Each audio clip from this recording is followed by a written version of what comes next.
Hello, everyone. Welcome back to the iHealth channel, iHealth Radio, the NBC network, with your one and only host here, Hurricane H. How you doing? Well, I am today. We're just going to be blown away with a super treat. My guest is just going to take us onto a topic that we all need to pay attention to. It is real.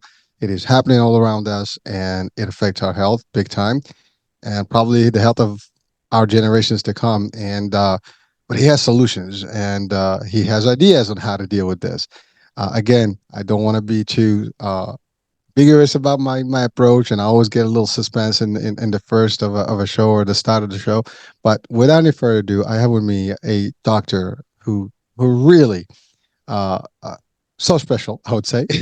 He's a fellow of the American Academy of Integrative Medicine and American Academy of Medical Acupuncture, as well as advanced fellow in anti-aging, and that's anti-aging, regenerative, and functional medicine. I mean, that's a lot of stuff right there. Is a quadruple board certified functional and regenerative medicine, integrative medicine, physical medicine, and rehabilitation and medical acupuncture. That's quite a bit, as I stated, right? And so, without any further ado, I have with me Dr. David Bilstrom. Doctor, welcome to the show. Well, it's great to be here. Listen, we had to make sure that we have you here, and like I said, your work is amazing, and you know, you and I were briefly talking before the show. I've had guests that who had actually experienced, who have experienced autoimmune diseases, and and we've heard those words every now and then. You hear it, on the news. You hear it, new people, but it's always been alluding like, what is it? What's the cause, and so on and so forth. And that's mostly when you get a diagnosis. Most people tell you what you have, but then what was the reason you have it? Usually, that's something that escapes. And in the world of we live in, I mean, it's just happening more often than ever. Plus, I mentioned a few things: regenerative, anti-aging. So all this stuff is things that are very important to anyone watching and listening. I think everyone that's alive should listen because that is really an important part of life. Sorry about that. So, without any further ado, Doctor, I want to just have you tell us a little bit about your background and what got you into this in the first place. I mean, there's a lot of specialties out there. Yeah, and it's an epidemic, and you're right. Just about everybody has this. When we moved to where we are to start doing the programming about 9 years ago, my wife started meeting other women. Now, 80% of people that get autoimmune disease are women. So here's somebody that grew up in Spain. Here's somebody that grew up in Seattle, Missouri, Pennsylvania. My wife grew up in Wisconsin. All five of them have autoimmune disease. It's like everybody's got it. And there's so many more autoimmune disease now than there used to be. And also, we realized that so many chronic health issues that we didn't think had immune system components actually do, such as heart attacks and strokes and osteoporosis and Alzheimer's and dementia, and even 70% of all autism is one particular autoimmune disease. So what autoimmune disease is very common, but what it is so the immune system, one part of the immune system that is really designed to make sure that we can get rid of anything that's going to hurt us. Anything that's not us that's going to hurt us, this adaptive immune system needs to make antibodies to attack what's going to hurt us and get it out of the body. So like an infection gets in a bad bug, it's not us, it's just going to hurt us. Well, the immune system should respond by killing that bad bug and getting it out of our system. Kind of like if we get a cold, well, that's a bad bug, a virus that got in. Well, you don't need to have cold for 25 years. It's like, well, you want the immune system to dive in, attack that sucker, get rid of it. I feel okay in 4 to 5 days. If one of our cells turns cancer cell, it's not us anymore, and it's just going to hurt us. The immune system dives in, kills the cancer cell. We didn't even know we had a cancer cell. And this is where multiple times in a lifetime, at least 7 times in a lifetime, we get cancer.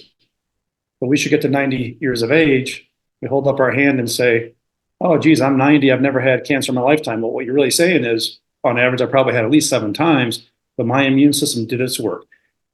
1 cell, 2 cell cancer, dive in, kill it. It never got a chance to grow. But autoimmune disease is where that part of the immune system makes antibodies, gets confused. And we actually start making antibodies against our own body parts. And basically, when you're making antibodies against your own body parts, you're basically self-destructing. and kind of a rule of thumb is you never want to attack your own body parts and self-destruct. It's always going to be counterproductive for health if you're self-destructing. So there's very specific things that will get the immune system confused and we start attacking our own body parts. And this could be, the joints like in rheumatoid arthritis. It could be the brain like in multiple sclerosis or autism, or even heart attack or dementia, Alzheimer's, skin, psoriasis, eczema, gut, Crohn's, and also colitis. Any body part, eyes, uveitis, any body part can be attacked. And so historically, what happens is if somebody gets diagnosed with one of these things, they may ask the question, well, how did I get this? Well, oftentimes the answer has been, well, we have no idea. Well, how can I make it go away? Well, you can't. You're going to be stuck with it forever. And then the only option people are offered are medications that suppress the immune system.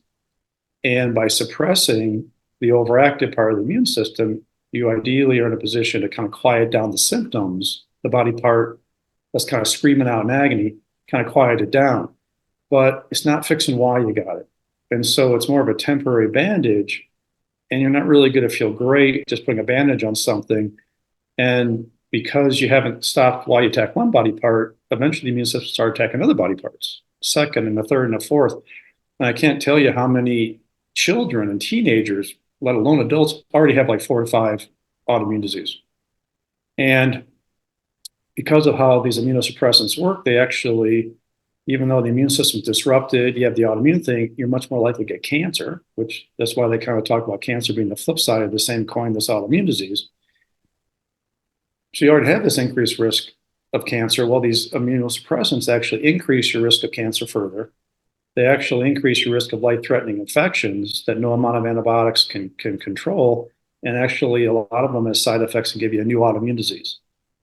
And so the options that people are given is not the greatest option. But then again, if your body part, whatever it is being attacked so profoundly that you can't even get off the couch, you can't do what you got to do, that you can't put your pants on, take care of your children, get to work, well, you got to do what you got to do to get through your day. And so there's nothing really wrong with these meds. What is wrong, though, is thinking that that's the only option, and then you're destined just to get worse over time and new things. Truly, if you use them, you go, okay, well, I can get through my day now. I don't have as much pain or brain fog or whatever it is, but then it should buy time to go back and do our due diligence to be able to get at the root cause so we can get rid of it. Then you don't even need the medicine anymore. But then you've fixed why you got the first one, and now that's a really great way to stay healthy.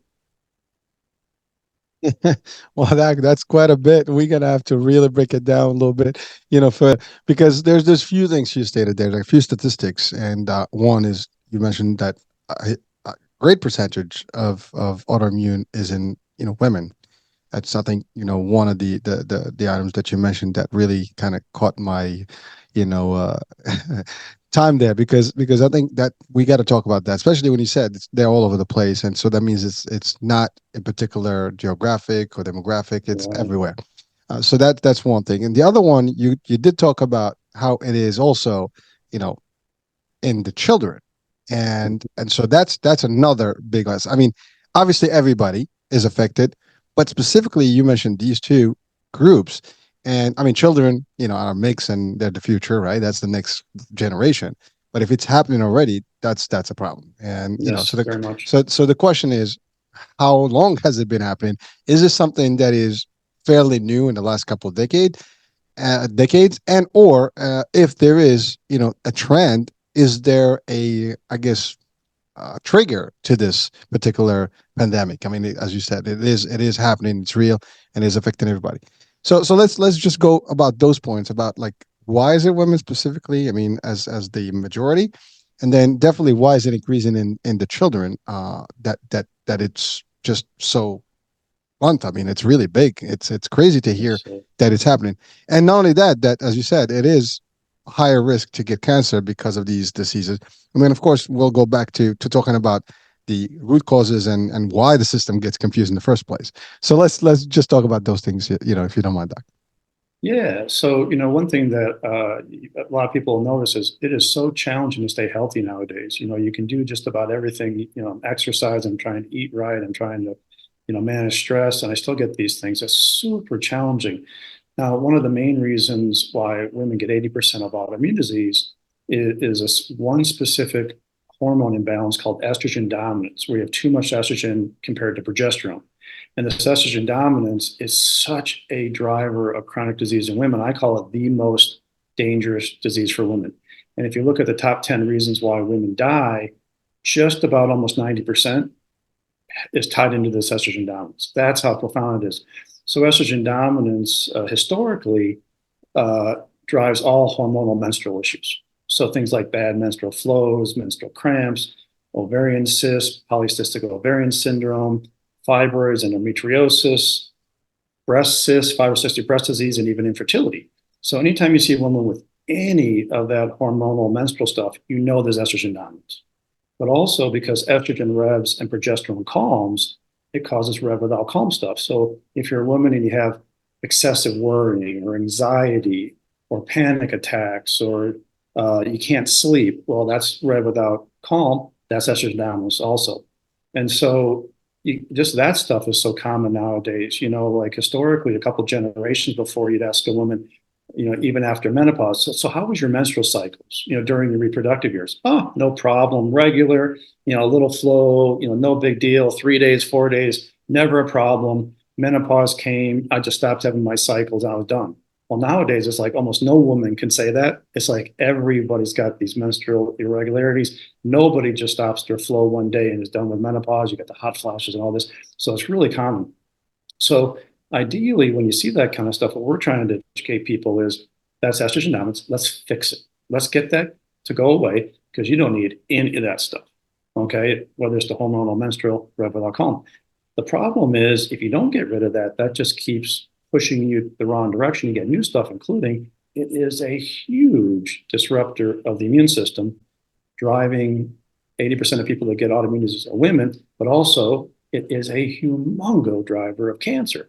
So women with estrogen dominance before menopause have a 5.4 times greater risk of getting breast cancer before menopause. Not double the risk, not triple the risk, but 5.4 times the risk, and a 10 times greater risk of getting malignant cancers, the ones that start one place and metastasize other places, the worst ones, 10 times greater risk of malignant cancers their entire life.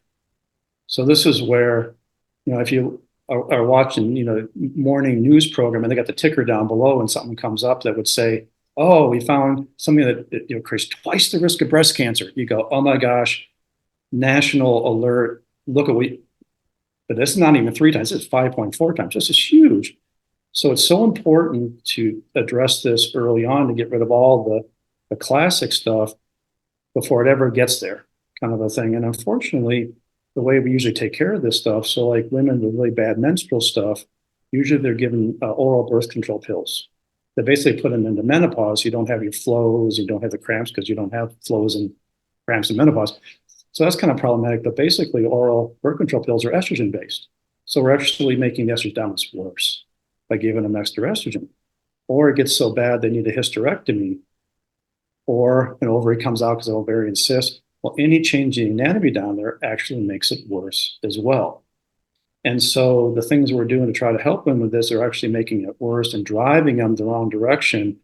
And so this estrogen dominance is an absolutely huge driver. But then this is part of why, it disrupts the immune system, autoimmune disease and cancer. But then, well, here's the immune system component to heart attacks and strokes and dementia and Alzheimer's and Parkinson's and osteoporosis, which are also huge drivers of chronic disease and death in women as well.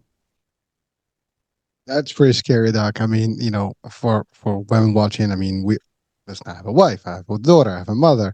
I mean, these statistics, are really scary. And I know my mom had breast cancer. My grandma had breast cancer twice. My mom's sister aunt had breast cancer. Oh my gosh, it's everywhere. And so little was done to try to prevent it rather than, well, hey, let's deal with it when it's there, but look, we can actually prevent it. well, I can tell you. I mean, my ex-wife, my first wife, she passed with breast cancer. So I can tell you. I mean, it's there's no one that probably watching or listening doesn't know someone who has, and I've had friends who had it, and I had family members who had it. I've had family who had uterine, cancer. I mean, there's even well, I mean, for women specifically, but really, it is scary to know that it's potential and it's higher risk. 5.4. It's as you said, it's not double. That's a whole different percentage high that you should not even be at one time. I mean, you're talking about like five times more plus. It is scary, right? Now, but this estrogen uh, is created in excess, right? Somehow. What's that? I mean, why is that happening? I mean, is there maybe something that is in genetics now? Is it something? I mean, we're basically mutating somehow, in our genes. Is that something? I mean, I'm just curious. I mean, because I think these things are all there's genetics that are involved in these the way our bodies function and hormones and everything. But you said it a couple generations back. Everybody was normal. I mean, you didn't hear about these things. It went cool, couple of days flow, and then you're done. Menopause, I'm good. But not happening in the last few decades. But there's got to be a trigger that changed this. Either our environment may be, implicated here. Is it our food that is implicated, which is also, affected by the environment? And that's one big question. And the other one is, as you said, like, the solutions that we have, as you said, let's get birth control pills. As you said, you just recreated, making the problem worse. I mean, it's a patch, but you're almost not you're masking the stuff, but really the source is still there. The problem is not going to go anywhere. It's like Right.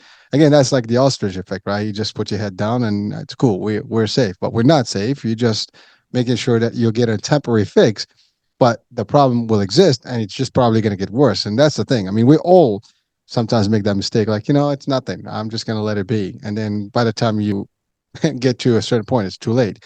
So we don't want that to be too late. But so, Doc, what in your research, in your work, what have you found that is some of the triggers that actually creates this type of excessive, estrogen production or Yeah. dominance? So one of the big ones is we're kind of a society of messed up guts. Everybody's got I gastrointestinal stuff, love that. right? Oh my gosh, like 15% of the world population has irritable bowel syndrome, you know, dumping of loose poop. And oh, it's just so, but also then, acid reflux and bloating and gas and constipation, all this kind of stuff. It just got messed up guts. And so every cell in our body makes toxic byproducts of metabolism as they do their work. So we got to be able to run our detox pathways, dump toxins into the gut, and then poop them in the toilet.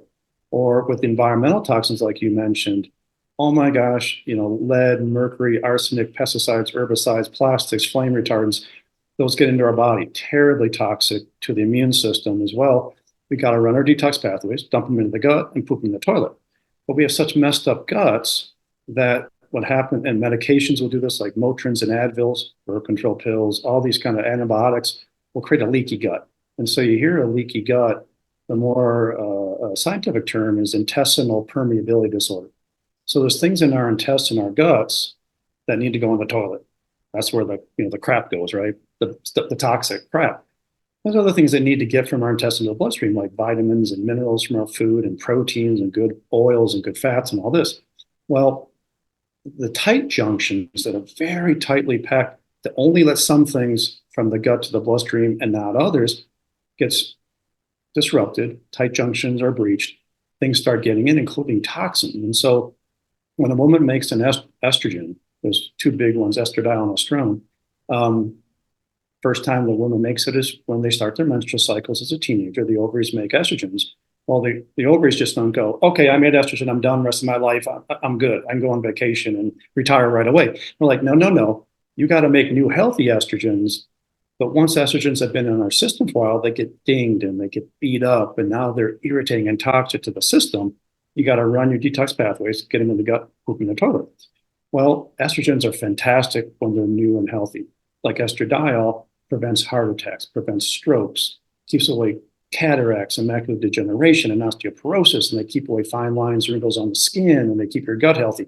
Super important. But the old toxic stuff, oh man, does that irritate the system.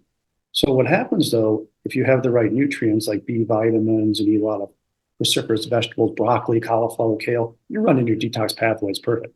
Get them in the gut. But then these toxic old estrogens are reactivated and reabsorbed back into the system, they start building in the system. And you start accumulating all these toxic estrogens. So just that alone can create this estrogen dominance. But oftentimes, it's a double whammy where estrogen goes too high, but progesterone goes too low at the same time. And so we also live in an incredibly stressful world. Emotional stress, physical stress, spiritual stress. It's just tons of stress. And so the stress hormone cortisol, they talk about cortisol being the forgotten hormone because everybody forgets about it, but it's actually the only hormone that we would be dead without. We may feel really crummy without thyroid hormone. We may feel crummy without estrogen, all this, but we'd be dead without cortisol. So cortisol is designed to go up, down, up, down, up, down with any kind of emotional stress. Stress is there, it's resolved, it goes away. So kind of like back when we were hunter-gatherer societies, you go out to hunt or to gather. Well, if somebody from another tribe jumps out and wants to kill you, cortisol goes up. Wild animal jumps out and wants to kill you, goes up. Well, then you either get the fight or flight, that fight or flight mode, that life or death mode. Well, if you fight or flight and live to tell the tale, cortisol comes down to the next time. But we live in an incredibly stressful world nowadays that kicks cortisol up and locks it in place. And then when you're locked in the stress mode, the fight or flight mode, super common. Oh, I grind my teeth. Oh, I bite my fingernails. Oh, I pick at my cuticles. I pull my shoulders up. I can't shut my brain off at night to go to sleep. All these kind of things. There are kind of signs of that. Well, eventually you stop making progesterone. It harms this hormone production cascade that involves all the important hormones, estrogens, testosterone, pregnenolone, they call it brain and sleep hormone, DHEA, and also progesterone. But the very first hormone that drops out of this whole bunch is progesterone. So now you got the high estrogen, the low progesterone, the double whammy going. Then you start getting all this stuff going on. And then if you don't fix it right, it just gets worse and worse over time. What's one thing that makes it super common because we got messed up guts and we're stressed to the gills. Wow. Well, I think, if someone's watching today or listening to this show or anytime, you know, you define basically our core problem. I mean, and I think our core problem is not going to go anywhere unless we do something about it. And I mean, individually or maybe as a society. And obviously, as a society, there's a lot of moving parts. I mean, sometimes there's stress makes money in this world, right? So there's that, and then the food is another part, right? You mentioned the whole list of bad things that are out there, pesticides, all these things that are in lead, mercury, all these. So that stuff is all in the body, right? And we use chemicals on a daily basis everywhere, right?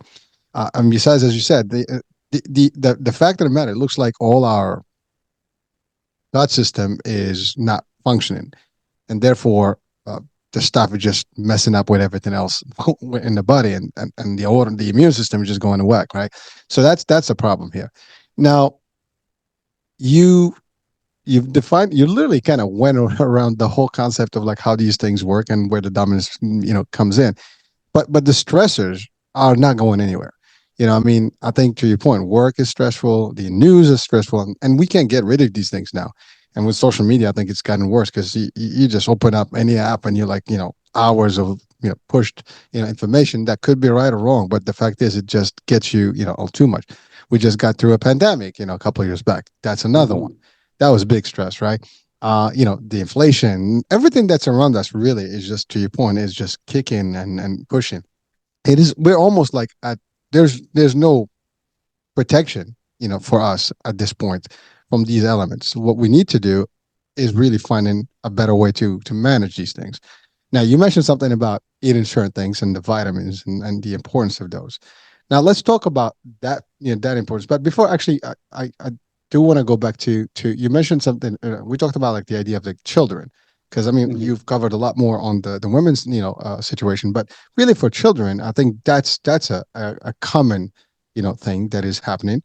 And our children are exposed to stressful stuff, and if from a mental perspective, the fact that they're on social media and they see all these things and they get that little high and all the stuff, but they get all these emotions coming in. That's one. We have a high rate of suicide, for example. That's just one thing that's happening through stress level. So common. Very common. And then we have this problem of, I call it like my definition of pandemic for food, because our children don't eat regular food anymore. Like I have this problem at home, and I've been dealing with this. My kids are, almost 18 and 17 right now. I mean, my oldest is gone, but I always make a joke about how they're going to destroy the economy because they can't go. The restaurants are going to go out of business because our current, children are basically have a set menu, and I've seen it. I don't care what restaurant you go to. You look at the children in that table, they get in the burger, the fries, the pizza, the nuggets, the mac and cheese. I mean, those are like the or wings. That's kind of like the elements, and most of this stuff is processed. This is not like real cool stuff. I mean, it's just quick fix, type of thing, oil based, whatever. It's not just healthy for you.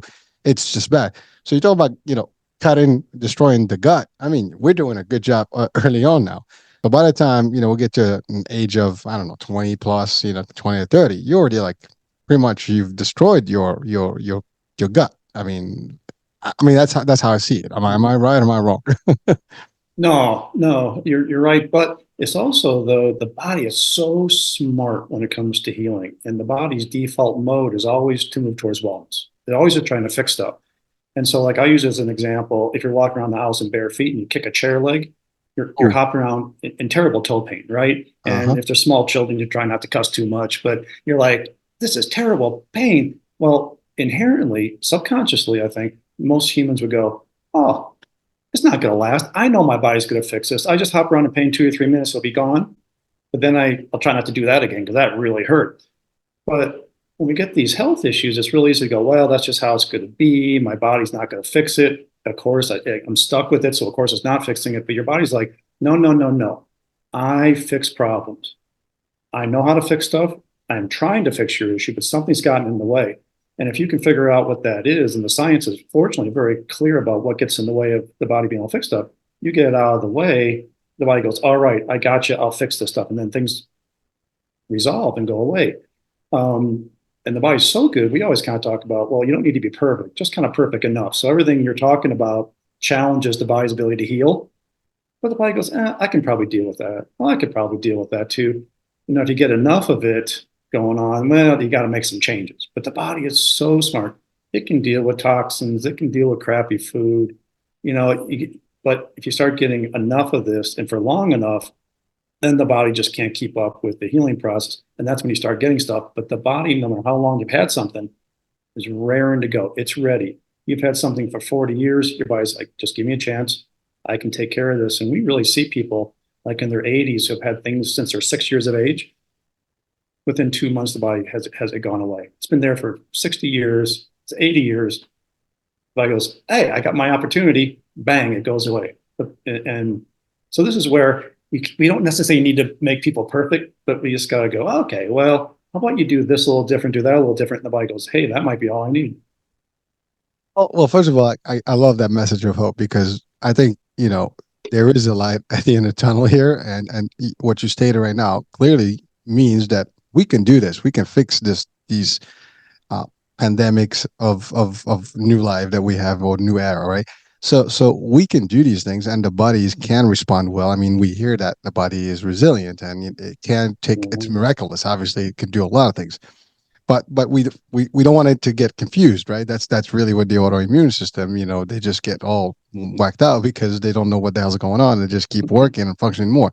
So obviously, there's some steps we need to do to maybe mitigate some of these stressors and conditions that we've kind of established to ourselves. And like you said, depends on how long you're in it, the damage can be. Now, it sounds like there's no point of no return. It's just a matter of when you stop, you got to do a certain, shift in lifestyles to make the difference.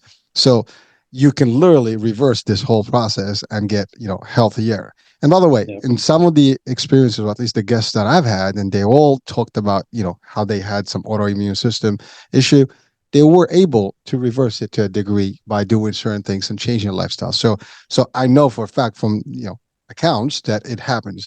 But I think for our worldwide audience, let's just talk about like some of the key elements that we need to do. Obviously, eliminating some of the stuff we mentioned, but really, like, what are the steps that we need to do? Besides being aware and like the show and the work you do, and there's hopefully more of this out there to educate people, because you did mention something that there is protocols out there, but the protocols are masking, as we said, they are just band-aids, but those band-aids also make sense financially and in terms of production and revenue and stuff. So they're gonna exist, So the message of like we can stop everything could be controversial to some of these practices and some of the things out there. So without going political and going on tangent here, but I guess you get my drift, and people out listening, they probably got the concept that there is a conflict of like, do we prevent or do we just kind of cover things because it's easier? Let's just mask the pain, but and then because it's good for business, or let's just kind of cut it out. Because here's the thing: if we cut it out, period, maybe it impacts industries and impacts a lot of different revenue streams for different groups. But the fact of the matter is, irrelevant of how people in these industries would operate, we just have to be aware ourselves individually and make the difference one at a time within ourselves and within our environment or our immediate families. And I think if we take charge of our own health and our own life, it's irrelevant because it's a matter of choice. Nobody's forcing us into getting into these, patches and, band-aids. We can make the difference on our own. So let's talk about how do we kind of start this reverse process. And I know you mentioned something about vitamin D briefly. So let's dive into, because I know that's a big piece, and it's one of the biggest things. And I know for a fact, from just reading about it and just being a little bit more aware about the importance of vitamin D, that the average person today on Earth doesn't have enough vitamin D, or at least in our world, in the U.S. and I guess the Western, hemisphere, or whatever, the North American side, right? So, and by the way, it depends on where you are in the world. I mean, that can also be impactful if you don't have enough sun, whatever the case may be. But we are not getting enough of that, and some specific types of vitamin D as well. So let's dive into like some of the things that can convert our gut to become as healthy as it can get, with some nutrients and stuff like that, to reverse this process and maybe reverse aging, as you're an expert in anti-aging as well. And then let's talk also about some of the practices, for example, acupuncture. And I know you have some specialty there. So let's talk about these elements that can really make a difference in people's lives. So someone's watching right now, hopefully, can be like, well, okay, we got solutions. Maybe we can, get this started today. And the scary part is that you mentioned about cancer, and that's like the scary word. I mean, the C word is like the word that nobody wants to hear. Alzheimer's, dementia. Those are things. I mean, listen, my mom is getting at an age now. She's starting to lose her, mental, well, not mental, but her, memory stuff. So Mhm. I'm curious as to what we can do to even help at this stage, right? And I know everybody that's watching and listening, you need to pay attention, because at the end of the day, if it's not affecting you, it's going to affect someone in your world, and that's a loved one. So let's talk about that, Doc. Yeah, so yeah, you touched on a really big one, vitamin D, Mm-hmm. and the studies are really clear how important that is. Now, I'm gonna make a couple scientific. So this is how important vitamin D is, but then I'm going to go to why somebody may have all the vitamin D they need, but still don't get the bang for their effort. So to your point, so studies, ideally, you can do a blood test for vitamin D. Simple test, any lab can run it. Ideally, you want to be between 70 and 90. Most people are totally tanked out. We're supposed to make it from sun exposure, but for a variety of reasons, we don't make it very well from sun exposure. Plus, we don't get out in the sun. We should eat foods, ideally, that have high vitamin D content, like oily fishes. We don't do that a whole lot, this kind of stuff. And so, a variety of reasons, we're really super tanked. And so, if a woman gets her vitamin D above 60, even though it's not like closer to 80 like it should, she's automatically decreased her risk of ever getting breast cancer by 82%. She's 82% of the way to never having to deal with breast cancer by doing one thing and not even doing it perfect. If a woman's vitamin D is above 50 during pregnancy, she's decreased the risk of her child ever getting the autoimmune disease multiple sclerosis by 50%, the one that attacks the brain. They did this study out of northern Finland where they took every kid born in northern Finland in 1966. And they said, okay, half you kids, we're going to give you 2,000 IU of vitamin D every day, which is like pixie dust doses. It is such a, nobody comes close to being therapeutic, optimally therapeutic, but a little bit goes a long way when it's a big thing, including in the younger age. The other half, we don't care. We're not going to have you do it. But we're going to follow you for 31 years. And we don't care what you do after the first year. They saw almost an 80% decreased risk of type 1 diabetes. The diabetes requires insulin pumps. 80% reduction in the risk just by doing that one little thing, first year of life. And oh, by the way, it was so good for the brains of the kids, they never end up getting schizophrenia. And so you go, wow, that impacts so many things. You're not even getting perfect. You're just kind of moving towards perfection. But a super central mechanism that so often gets missed that we teach about, and it's a super central mechanism for just about everything, is on every cell in your body, you have to have a receptor for vitamin D. Just like every cell in your body has a receptor for insulin. So the pancreas makes insulin, insulin attaches to the insulin receptors when they're sensitive, tells the cells what to do, control blood sugar. So people hear things like, well, there's insulin resistance, where the receptors become resistant to insulin. You can have all the insulin in the world, it can't attach into the work, blood sugar goes up, you go to diabetes. Same thing happens to vitamin D receptors. They can become resistant to vitamin D. Turns out the gut's such a central mechanism, there's so many more vitamin D receptors in the gut than any other body part. And when the scientists figured that out, they go, wow, vitamin D must be really important for the gut. Well, it turns out the vitamin D receptor in the gut become resistant to vitamin D. And even if you get your levels of vitamin D up, you may not be able to get the bang for your effort.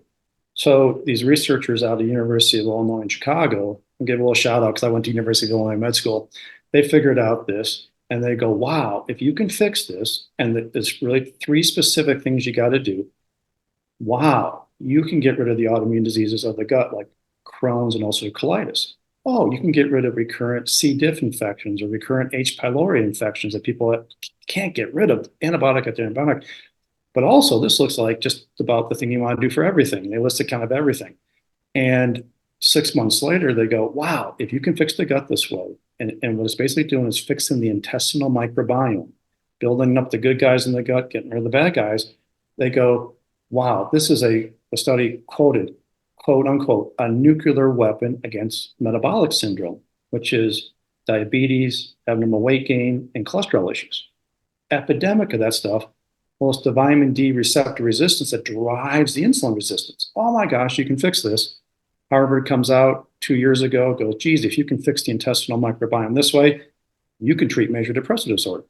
Another psychiatric journal, you do this with the intestinal microbiome, it changes personalities. People become more outgoing and social. It has this impact on brain chemistry. So being able to fix this with basically three things that the body makes on its own. One is vitamin D, but the body can't make enough from sun exposure. So vitamin D supplements, probiotics, the good bacteria in the gut, that get all decimated by all the things that mess the gut up.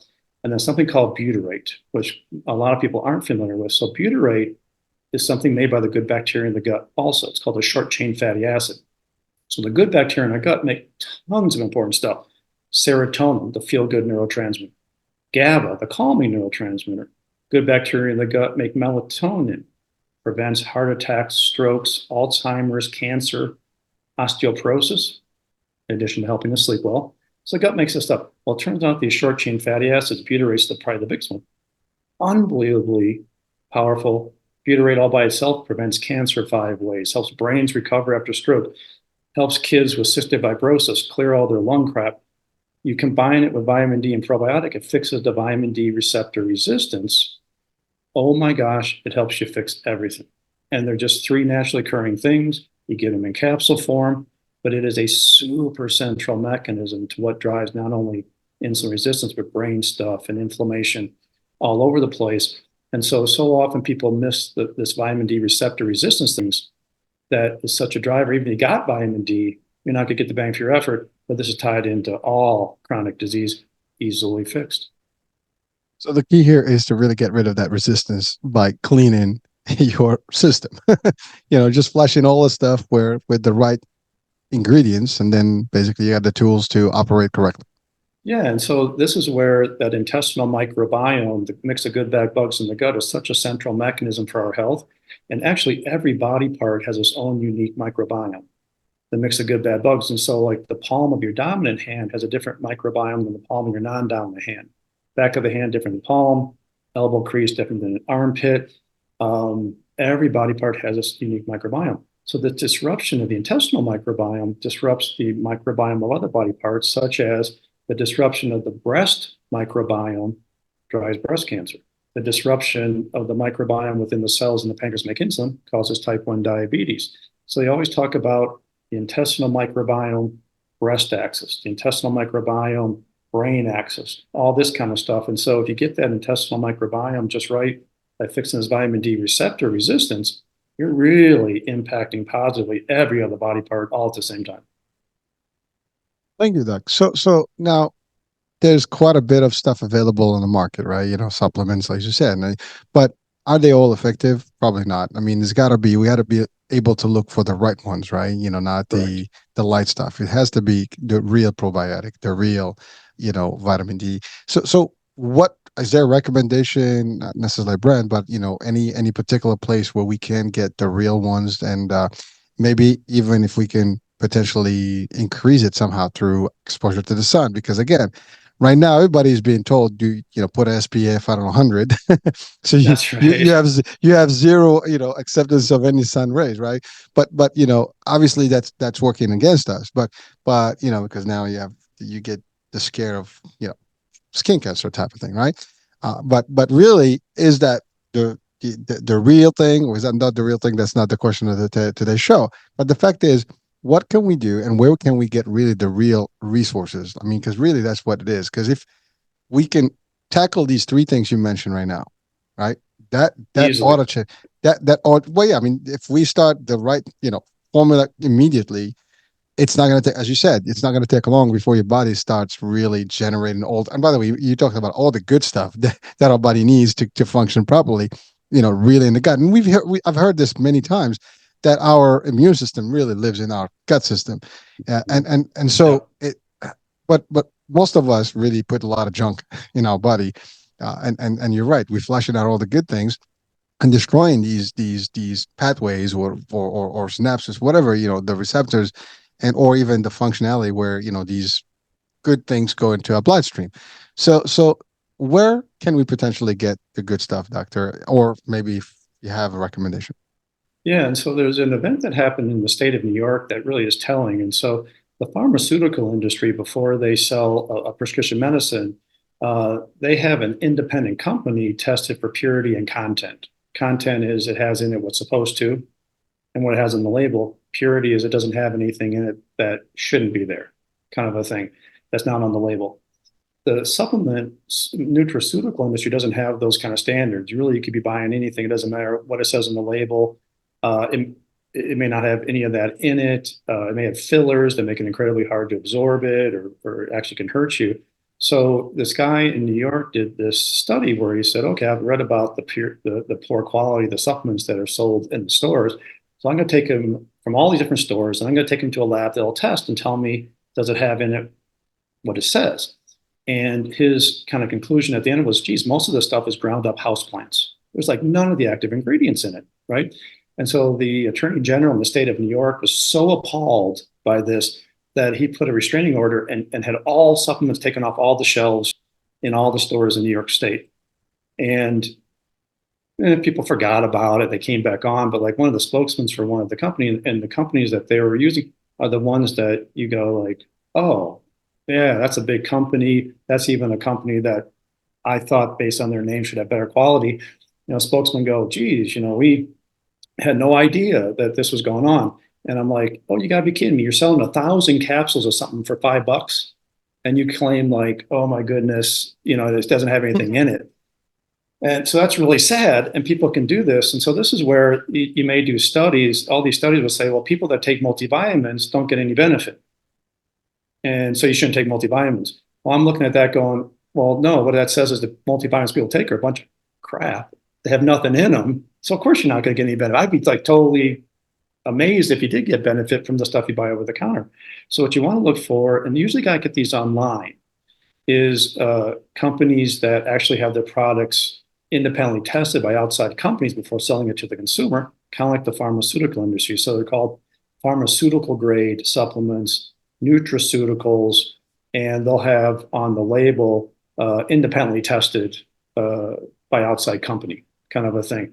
And so those are the ones that we that do this kind of work are going to have our patients, because if you're going to take something, you might as well get some benefit from it, Oh right? yeah. And so if you know where to go, and I talk about this in my book and on my website and other kind of things, like what companies are the good ones and where you can get the stuff that's actually going to give you some benefit. And that is incredibly helpful. But now the thing is that most of the stuff though that you might want to take to feel better usually just can be temporary. If you know where to put your effort, like this vitamin D receptor thing with the foundational triad, you fix things, you feel tons better, but now your body takes over and does the work. You don't even need the supplements long term. There's very few things that you might want to that really need to take long term. Usually it's temporary. Your body takes over and does it all by itself. And then you get lifestyle stuff to kind of maintain it. I talk about, staying healthy makes sense. SENSE. So the first S would be stress management. Do your 2 minutes of deep breathing with some kind of stress every day. That's all. It doesn't have to be 30 minutes, just 2 minutes of something, three deep breaths. Um, E is eating. Try to eat more real food versus highly processed foods. And there's nature, getting out in nature or even interacting with nature at all. Home gardening, looking out a window has been shown to actually create calm and help that stress hormone cortisol so profoundly that we have actually a compendium on my website that is like 60 different articles about how nature helps human health and well-being. Profound improvement. The second S is sleep. Trying to maybe turn off the electronics an hour before you go to bed. Maybe do your relaxation before you go to bed. And the last one is E, exercise. And what we found out is really you just got to keep moving, right? You do more aggressive exercise, that's totally cool. But if you keep moving, just get your steps in, for example, like 2,000 steps is profoundly impactful. Do another 600 a day. Wow, is that even more impactful? Yeah, you get the 10,000 in a hot dog, but it's like, just keep moving, just keep moving. And if you do that, well, that's a great way to stay healthy once you get healthy. When you kind of figure out what you need to get healthy, even though the body is super, super complicated, it's truly super, super logical. So there's such an inherent logic behind this stuff that when you know what logically has to happen, it really helps you figure out, well, this is going to give me the biggest bang for effort. I might even not even need to worry about this other stuff. I'll worry about my kids a little bit, but I'll give them some free reign because if they do this big thing, it probably is going to counter that other thing. And then you get good, and then ideally lifestyle should just keep you healthy. Well, thank you. I mean, it makes sense. It's really it sounds really as simple as that, and it is. But it takes sometimes listening to something like this, a show, or really doing some research, and or maybe talking to an expert like that, such as yourself, to actually be aware. Because again, we're so conditioned to the regular stuff, and we're always wondering like what's going on. But I think you just fix all the problems if people do apply what you just stated today. Unfortunately, I mean that's easier said than done. But so thank you, by the way, also for sharing where we can get the resources without having to go one way or the other, because I appreciate that. So we keep it nice, and people, you heard it, very simple. You got to look for the real ingredients and the real stuff that is high grade, and do the research. You should be able to get plenty, and there are certain shows that we have on the network that talk about like good supplements and things like that. Again, do your research, but find out how much of the potent stuff is in these things, because otherwise it's irrelevant. You're just taking gummies or whatever of with sugar. So it could be just like candy, as opposed to like really getting the stuff that you need. It may taste good, but it may not have in it what it's supposed to. Well, they taste like candy, right? I mean, some of these things. I Uh, mean, at least the gummies, right? But because some people can, like my kids, for example, they don't do pills, so they like the candy stuff or like the gummy stuff. But you're right; if they're not correctly, founded with the right juice, the right ingredients, they just got more sugar and sweet, and that's it. And they got a nice little, pack for fun. But we don't want that. And certainly it makes a difference to actually, change your system and then get your order, well, your system, your immune system, to just activate on its own eventually. As you said, you don't need to continue supplementing. right, You could, just to enhance, but certainly your body's going to do what it's supposed to be designed to do, and it's just going to do it exactly. terrifically with you giving it a restart. I mean, really, that's what we're doing. We just got to kickstart these elements in our body to operate, optimally. Now, one thing I want to go back. So this is just a question I have that I've always wondered about. You know, when back in the days, kids were really breastfed. All Mhm. right. So natural, and people, of course, ate, natural. So all the nutrients, that the baby would need to be healthier and grow healthier were there. And they were also breastfed for a couple of years, which was even stronger, time frame. Now, it's just a question I've always had: is there a hindrance where we use, I guess, canned, whatever formula milk? I'm just as because again, I don't know what's in there. I have my Mhm. suspicion that it's not as good as it's supposed to be, and obviously we are not getting what we need to do. Although you read the labels and stuff, it says all the ingredients that you need to have, you must have as a baby. Is that even maybe it's just me, or is there an actual truth to this or a No. fact? And that's where we're seeing a lot of things happen in kids that we didn't see as much before, because the breast milk has a ton of nutrients, which is always important, but also the breast milk has its own microbiome. And the microbiome of breast milk from a woman that delivered a baby premature is different than the breast milk microbiome of a woman who delivered the child term. And that microbiome from the breast milk establishes the healthy microbiome in the child. And without it, you can't establish that. But then the substitute, which would be like cow's milk, dairy proteins, has this profound negative impact on the gut. Really, truly, there's many studies that say, well, you don't want to introduce any cow's milk dairy to a child until after 6 months of age. And if you wait that long, or even 8 months of age, a profound decreased risk of type 1 diabetes and autism and brain related issues like anxiety, depression, bipolar, schizophrenia, all this kind of stuff, because it really disrupts this intestinal microbiome, including the intestinal microbiome of a child actually starts to develop during the pregnancy.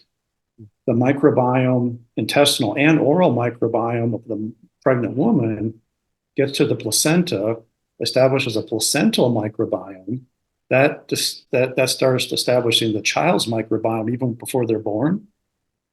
And then if you're born vaginally, that helps establish a healthier microbiome. If you're born C-section, totally disrupts the intestinal microbiome. Breastfeeding establishes the healthy microbiome.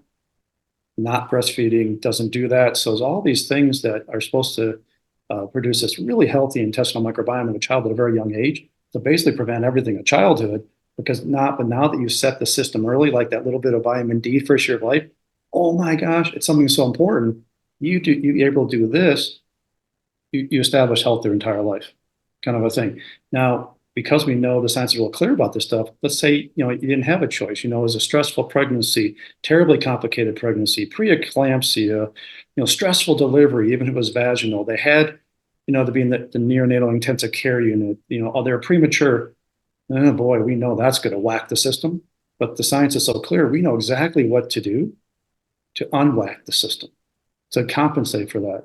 And so, like a premature infant's liver doesn't make as much of this thing called TUDCA as a term baby's liver. That's why premature infants get a lot more type 1 diabetes, where you got to use insulin pumps. But it sets the system in a bad way. They're more likely to get type 2 diabetes in their 40s and 50s. Well, we know exactly what does that besides premature birth. Well, here we got a supplement called TUDCA. It's actually made by the liver, just what the body makes to stay healthy. Well, we can give it to somebody in a capsule form, or we see children from 21 time zones worldwide with autoimmune disease, the cutest little kids, 10-month-old kids with a knee the size of a basketball because of rheumatoid arthritis, juvenile rheumatoid arthritis. All these health issues that happen in childhood, well, this TUDCA is a big one to reverse the whole thing. It's made by the liver. Things happen like premature birth, can't make it because the liver is not fully formed until 8 months after we're born, easily dinged when it's not fully formed.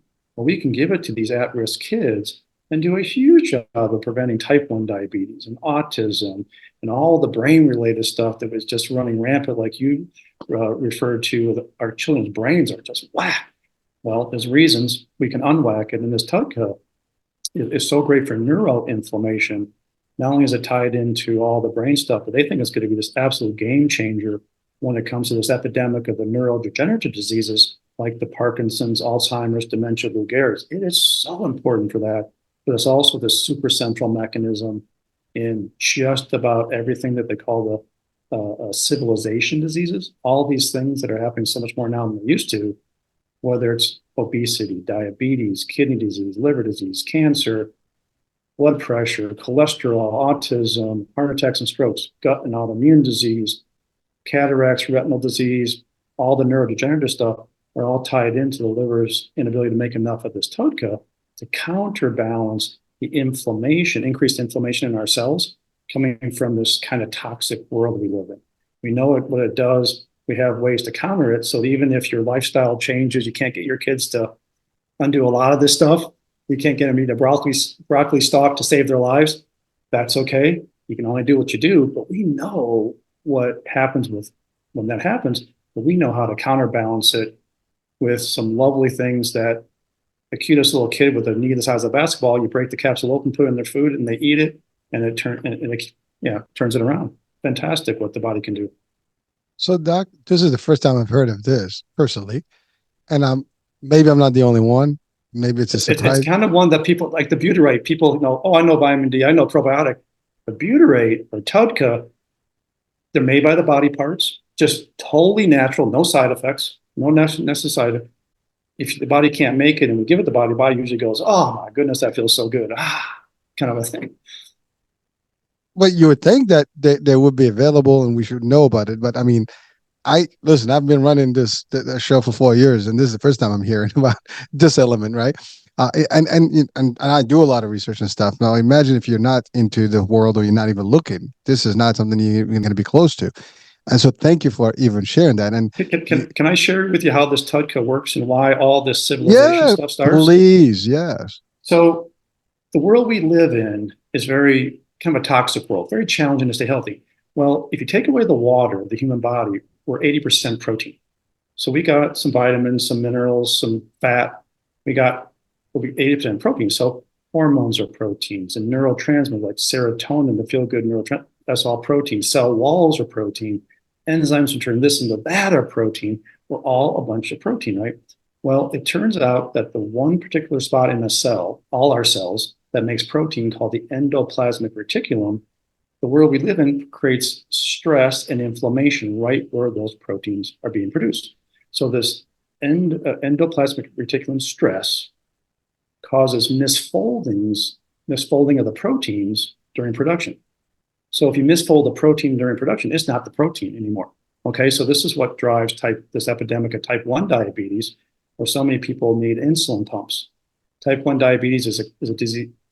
Diabetes of kids, adults get it now. Their pancreas just can't make insulin. Well, what happens is inflammation right here, misfolding of insulin. There's no insulin to control blood sugar. So it's called the misfolding protein response. Well, this TUDCA made by the liver, historically, we've known it as a bile acid. It helps the gut, like digest fats and do other kind of stuff. Turns out this TUDCA is the chaperone molecule. So it chaperones proteins through the production process so they do not get misfolded. And then all these civilization diseases are preventable or reversible, including Harvard published a study 13 years ago in this model of mice that they breed them so that they have all the same genes as humans that tend to get type 1 diabetes that require insulin. They gave the mice a chemical that killed the cells in the pancreas to make insulin, totally killed it, so they have type 1 diabetes. And they got no cells that actually can make insulin. If they gave them TUDCA within 100 days, totally reversed the type 1 diabetes. Without even the pancreas. And Harvard kind of said, it's very sad, that they said, well, geez, this is really phenomenal. This might actually change the way we deal with type 1 diabetes and opens up the possibility of actually reversing it once it's there. If this ever became a prescription medicine, we'd really have something. And I'm like, you're not going to use it until it becomes a prescription medicine. And the brand that they use back 13 years ago to do this in mice is available still to this day. It's the one we use on my website. It's the good one. And so here's this misfolding protein response as a central mechanism for all civilization diseases, all the whole gamut that I mentioned, including diabetes and all this kind of stuff. And we know where it comes from, the misfolding protein response, but we know how to reverse it so that we can put people in a position, oh, geez, this runs in my family. Well, there might be more than you in your family that have a hard time making enough of this TUDCA. Well, We can do testing. We can see sort of on a simple blood test, sort of like what's happening. Like, geez, you're not making insulin like you should. Geez, your kidney is not quite as healthy as you should. Geez, you got, insulin resistance. These two tests to look for liver proteins to look and see if you got liver inflammation, and they're too high. Well, if they're too low, the liver's not making those important proteins. Your liver's probably not making this TUDCA either. So you can see these patterns on the simple blood test. You can run in any lab and kind of really figure out what the body doesn't have and then give it to it. But then you heal it. Even the liver needs this TUDCA to stay healthy. So the liver makes TUDCA for itself. If you got a liver dying of cirrhosis, this TUDCA will turn around. It is so great for liver disease. But then now you got a healthy liver. Well, now the liver makes TUDCA on its own and makes all this other incredible stuff. And you don't even need it long term. Oh my God. That I mean, I'm listening to you. I mean, really, like, you know, it's like it's all here. It's exists. I mean, it's available. It's not like this is like something of the future. It's been around and we know about it, but it's not enough. There's not enough, I guess, information out there. It's not Not enough common knowledge education. yet. It's It's not not common knowledge. It's in the science and it's been there for a while, but it's mm, not. That's why we want to educate non-medical people just as much as we want to educate medical people. Because, the way the system is now, you really have to educate yourself and you really have to advocate for yourself, but you need the right tools and information because you hate to waste your time doing something you don't need. And if you're going to do something, you might as well do something that's a uber central mechanism so you get a huge bang for your effort. well, Doc, I'm gonna hit your site. I'm gonna get all the good stuff from there. I'll start going to work here and preach to the world, right? I mean, frankly, it's amazing. Like, we have the accessibility to things, but we just don't know where to go, where to look, and what to look for until you get enlightened by someone who knows what the key elements and the key ingredients. And the one thing that you actually confirmed my theory about the children not getting everything they needed by being raised through formula. And I've always, because I believe in the natural process, and everything that has been designed by nature is actually the right stuff, and anything that's kind of human will always have some deficiency, right? We try, we can do all the best we can, but we're never going to be close to the real thing, right? That's just my opinion. Someone can say, "Well, you're wrong, Hurricane. We are perfect." Well, that's okay. You said it. We Oh don't have no, to be perfect. human beings are definitely flawed individuals. I'm flawed. Inherently, humans kind of a tad self-destructive. We make choices that we're like, we should know better, but we're human. What are you going to do? Mhm. Yeah. But there's things that we can do. Well, that's okay. You don't need to be perfect. That's cool. You can be human. Yeah, let's just do this over here to kind of help And you stay great despite those kind of flaws. but I love that, doctor. And that's what you said. You don't have to be perfect. We can get close, and close is plenty. As you said, one little change can reduce your risk for cancer. It can reduce your risk Big. for Alzheimer's, for diabetes. And the percentage are like, numbers are like a little bit here and you got a 50% or 80% less, risk. I'll take that. Those are good odds when you think about them, right? But really, Right. an advice to people, if you are watching today or listening, let me just be clear. If you haven't had kids yet, maybe it's time for you to think about doing it correctly and go through the full cycle of breastfeeding and that. And again, we're not going to tell you how you raise your children and how you do it, but maybe you got to look into this and study a little bit, while you're expecting, and hopefully you can do all the good things so you can prevent all these risks. And again, preventative is everything, right? If you can prevent some of these things, it's always the best way. If not, well, you do know how to fix it as well, even post problem, but you certainly have to reverse it, but it's going to take some time. But you don't want to have damage and things like that can be not irreversible, but it could be just damages that will take tolls on your body and your family, your finances, and all the stuff. So if you can do it right, why not? Just a And little advice. that financial piece is so big. So this is why the free online email course that we have on my website, we're trying to teach people where this stuff comes from and how actually to reverse it themselves. We call it the medical bill detox. Because when you start going down this chronic health issues, oh my gosh, does it sap your funds? It is so expensive. Even if you got insurance, it's like, well, this surgery and this medication that is only covered by this much, and then another one, and another one.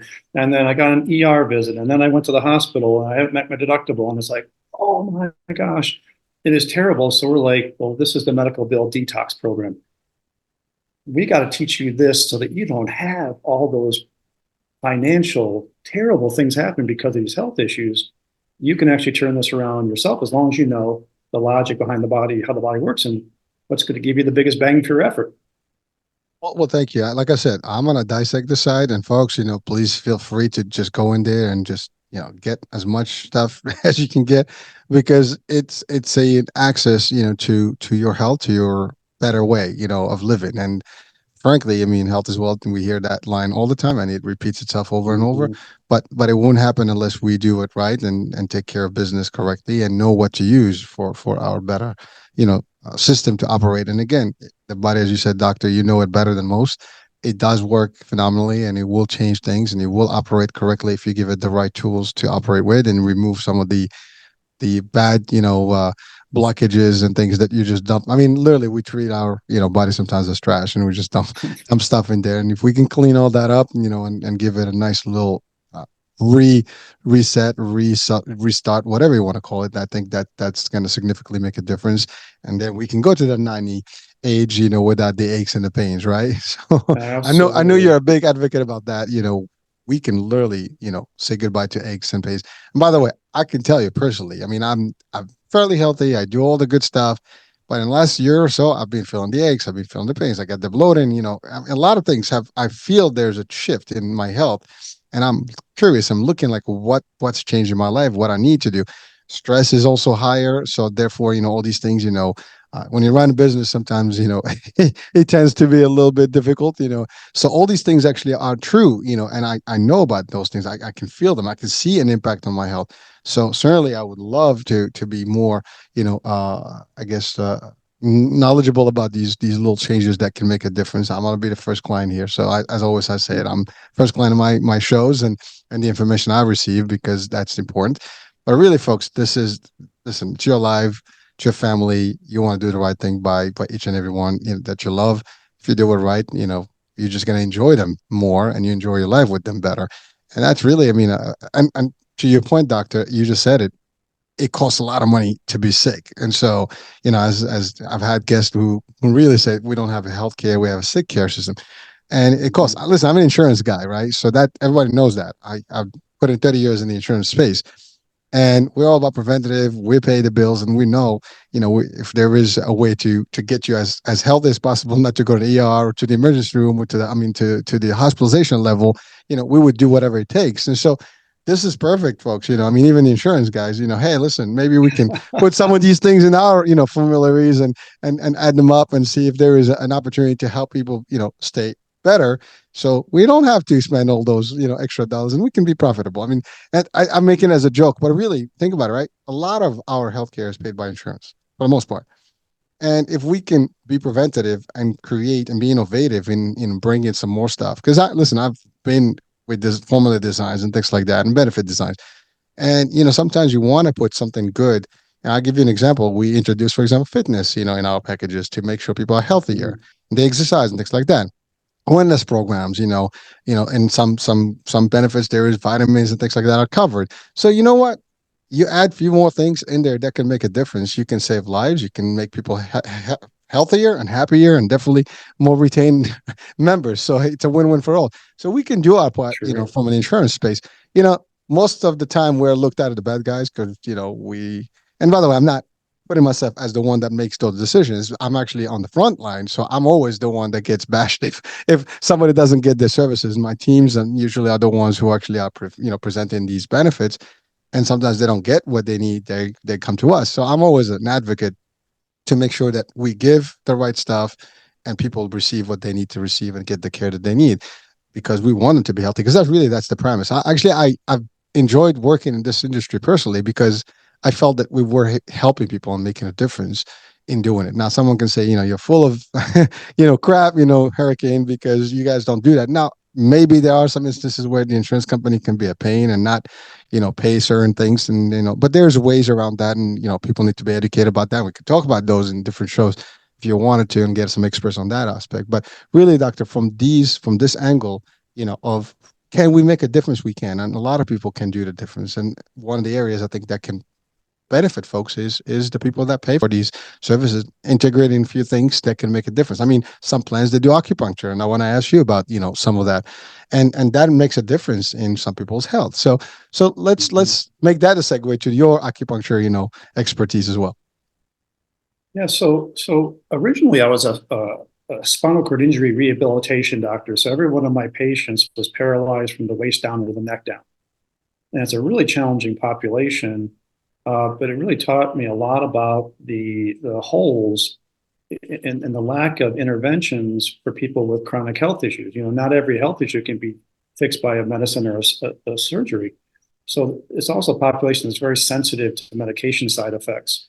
And so I was looking for something that could help this population when there's nothing else to help them with his bowel or bladder or neck pain, the spine pain, the muscle pain, and all this kind of stuff that wouldn't have any side effects. And so acupuncture kept popping up as something that could help in a lot of ways, no real side effects.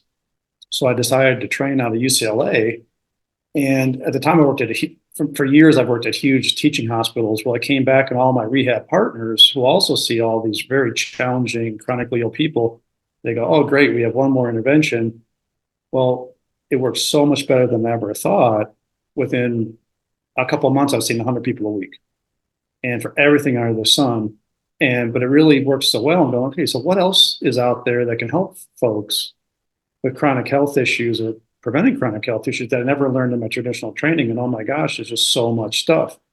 And these kind of things work so much better, and you can use them for things that people might not even think about. So actually, I'm 6 for 6 bringing people out of comas with acupuncture.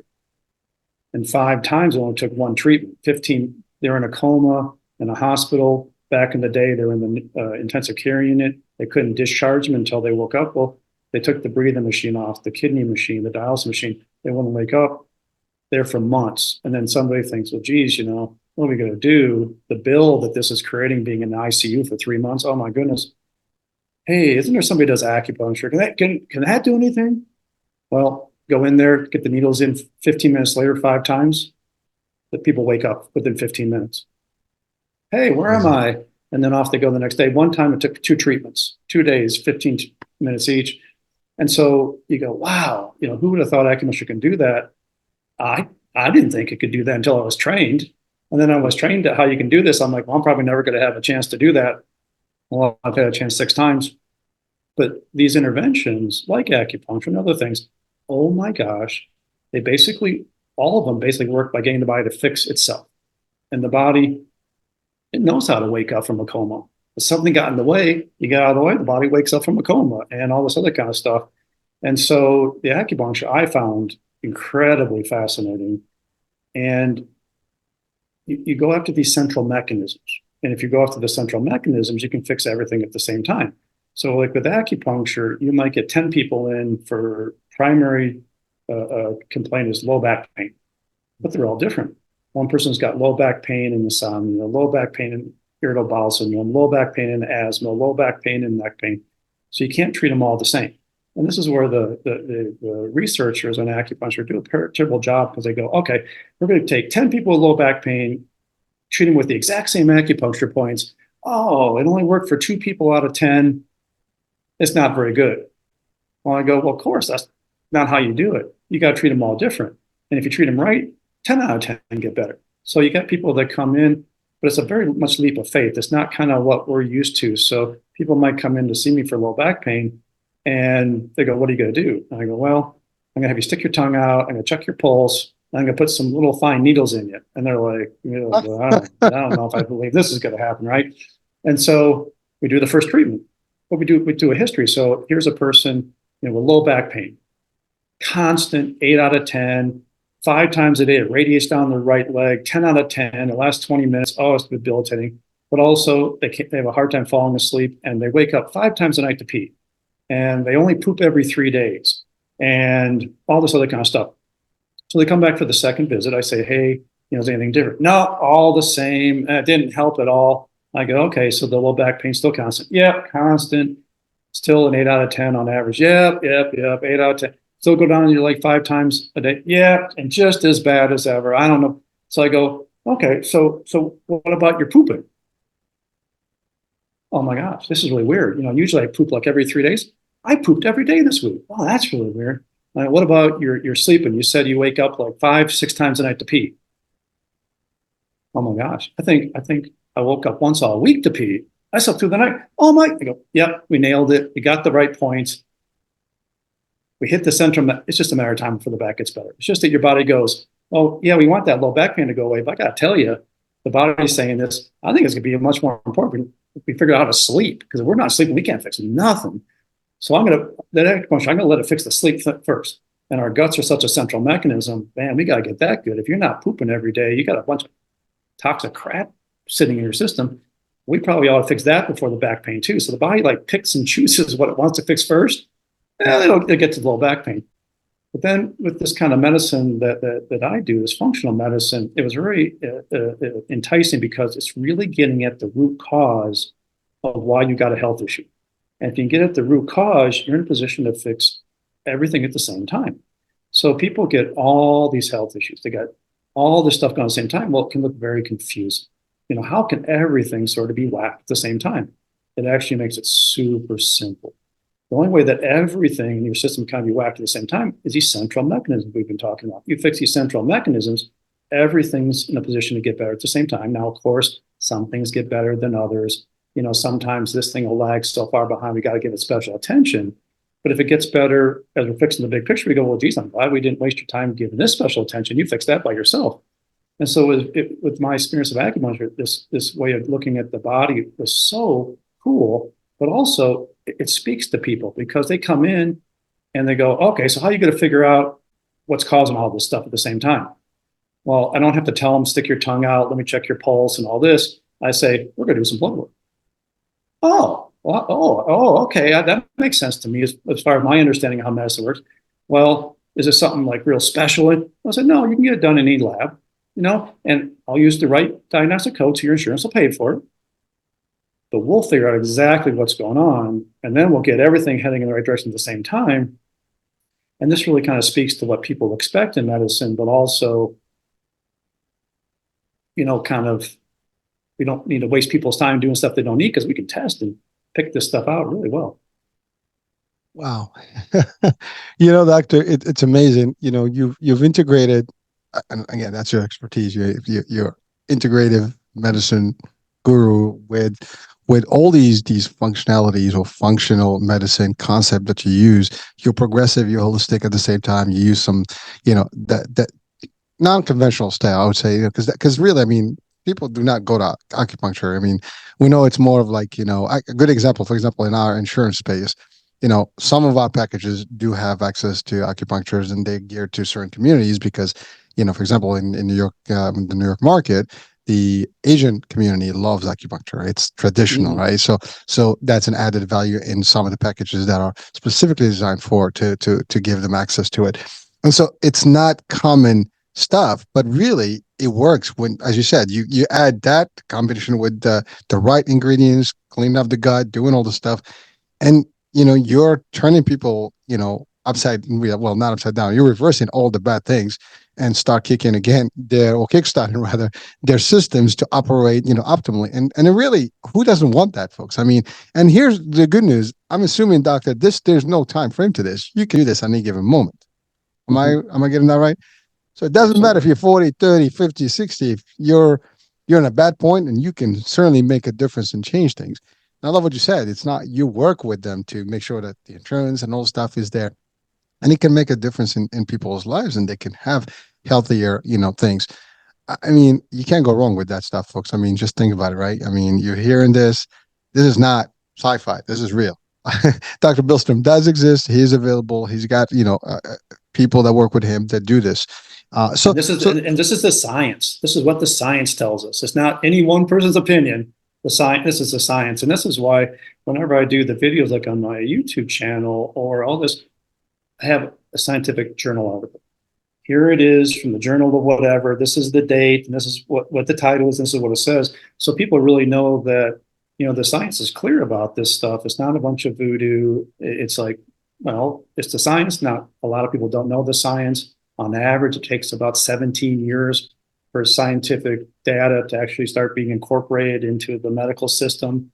But that's a lot of years of people suffering before it actually becomes common use. And we're It'd be trying too to kind late. of move it forward here. Let's fix people now. Don't wait 17 years.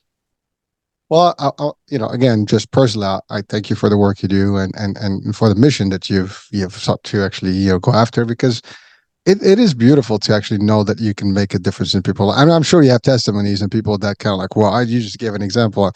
You were not pooping, now you're getting nice flow. You weren't sleeping, now you're sleeping correctly. And you're right, if we don't sleep, our body doesn't, it's part of your sense, right? If you don't sleep, you're not going to have resting mode for your body to do what it's supposed to do, to rest and all, and get all working happily. So it's so thank you for really reiterating that this is science. This is not, as you said, just magical voodoo business, or like some side gig concept. This is the real thing. uh, now I read the word epigenetics. Let's talk about Oh, thank you. that. You're welcome. I'm curious. I want to I like learn. you. I like you so much. I'm more and more. I love you. You're wonderful. You asked a great question. So, and this is the other reason why women get 80% of autoimmune disease. So we have genes. They're part of our DNA is made up of just genes, big strings of genes. So they tell the cells what to do. So we used to think whatever genes, DNA we got from our parents and grandparents. We're stuck with it, and hopefully we got more of the good stuff than the bad stuff, because I see them getting stuff that I don't want, right? But it turns out it's not what genes you have, it's which ones get turned on and turned off. So there's a lot of bad genes, every cell in the body, got to turn them on. A lot of good ones, you got to turn them on. Well, all these things that drive chronic disease, they drive it because they're turning on the bad ones and turning off the good ones in every cell in your body at the same time. There's one reason why it's so easy to get one thing and then two and three and four, and you're like, holy cow, there's a lot going on at the same time. This is interesting. Well, all your cells are being told the wrong thing. So we go, okay, well, we know what drives chronic disease, what drives epigenetics, things that change the gene expression without changing the genetic code itself is epigenetics. So meditation, Harvard did this great study 16 years ago. Meditation works through epigenetics. No wonder it's good for just about everything. That butyrate we talked about, the short chain fatty acid, that works through epigenetics too. Oh my gosh. That TUDCA works through epigenetics, besides chaperoning mild proteins through the production process. And oh, by the way, that TUDCA kills cancer cells in a different way. It's really fascinating. So anything that flips genes the right way, you can fix kind of everything at the same time. And so women have two copies of the X chromosome. Men have one X, one Y. There are so many bad genes on the X chromosome that for women to be optimally healthy, she has to shut down at least 85% of the entire second X chromosome in every cell in the body. You have to shut down an entire chromosome almost as a woman to be optimally healthy. It's, oh my gosh, is that a lot of work? A lot more work than guys. And this is why one reason why women's health is so much more complicated sometimes than guys. But that's the other reason, besides the estrogen dominance, that women get all this autoimmune. Now, this epigenetics is what gets passed down from generation to generation. So if there's a trauma, like adverse childhood events, child lives through divorce and separation and substance abuse and incarceration, physical, verbal, sexual abuse trauma, that flips genes the wrong way. It's one reason why these adverse childhood events are so good at driving childhood disease and later in life adult disease. It flips genes the wrong way. Well, if ancestors of ours have gone through trauma, they got their genes flipped the wrong way. Well, it gets passed down from generation to generation. And you hear the phrase, we're living the traumas of past generations. And it's because of this epigenetics. So ideally, in a perfect world, people don't know this. And that's why we're trying to teach them. If you can flip the genes the right way, optimize epigenetics in parents before they conceive a child, not only is the child going to be healthier, but the next 6 to 8 generations will be healthier. So we are the product of the previous 6 to 8 generations. If they had trauma and being human beings tough, they got flipped, passed it on, bing, bing, bing, bing. And this is one reason why we think there's so much stuff going on in childhood that there didn't used to be, because of all the things. So like descendants of Holocaust survivors have a lot more health issues than non-descendants.